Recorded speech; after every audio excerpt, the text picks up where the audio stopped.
ታዋቂው በረኛ አቡበከር ናስር ተንበርክኮ ታገቢኛለሽ ጥያቄ ያደርጋል ተብሎ ሲጠበቅ ተንበርክኮ ስልክ ሰጥቷታል እየተባለ ብዙዎች የተነጋገሩበት ይገኛሉ። እናንተ በዚህ ጉዳይ እስኪ ያሰብሱበት። ታዋቂው በረኛ አቡበከር ናስር ታገቢኛለሽ የፍቅር ጥያቄ በቅርቡ በማህበራዊ ሚዲያ ብዙዎችን እያነጋገረ የነበረው የእግር ኳስ ኮከብ በረኛው አቡበከር ናስር እንግዲህ ተንበርክኮ ታገቢኛለሽ ወይም ደግሞ ቀለበት ያስራል ተብሎ ነበረ ብዙዎች ሲጠብቁ የነበሩት።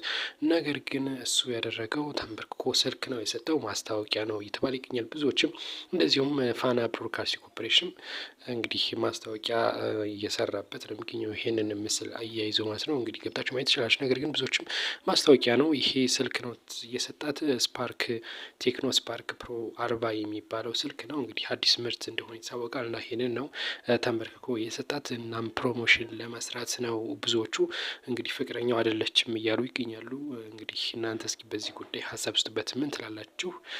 እንግዲህ ተንበርክኮ ቀለበት ወደ ተንበርክኮ ስልክ ወይም ደግሞ ስጦታ ተቀይሯል ማለት ነው። ሀሳብ ስጡበት። ሌሎች መረጃ ሰብስክራይብ ያደርጋችሁ። መልካም ቆይታ